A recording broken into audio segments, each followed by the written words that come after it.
আমাদের সাথে কারো শত্রুতা নাই। মসজিদের পাশে মন্দির, মন্দিরের পাশে মসজিদ, আপনারা সচক্ষে প্রমাণ। মসজিদের পাশে মন্দিরে ওখানে ওদের পূজা চলেছে, আমরা মসজিদে আমাদের নামাজ পড়েছি, কেউ কোনো ধর্মের প্রতি বিদ্বেষ ছড়ায়নি।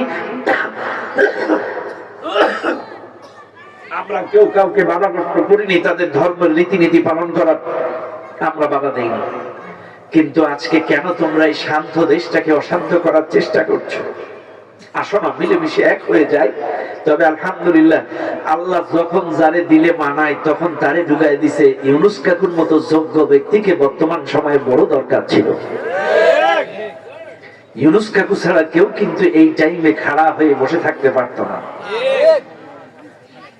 1971 সালের পর থেকে এই পর্যন্ত কোন সরকার যেটা পারেনি, ইউনুস কাকু সেটা করেছে, দৃষ্টান্ত উপস্থাপন করেছে। এই ক্রাইসিস মুহূর্তে সকল রাজনৈতিক নেতৃবৃন্দদেরকে নিয়ে কথা বলেছে, তাদের মতামত কালেকশন করেছে। এই দেশ নিয়ে এখন আমরা কি করব, সবাই পরামর্শ দেন।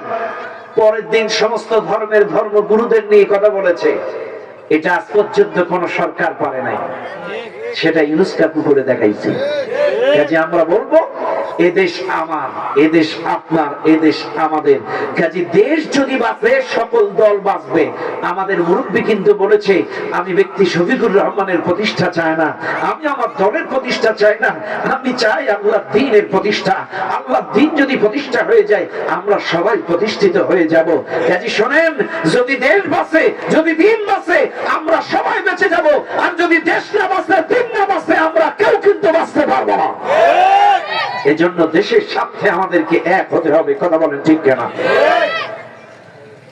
এই দেশের জন্য যদি করতেই হয় আমার জীবন দান, তবু দেব না, দেব না লোটাতে ধোলায় আমার দেশের সম্মান। সবাই তবু দেব না, দেব না লোটাতে ধোলায় আমার দেশের সম্মান। ঠিক না ঠিক?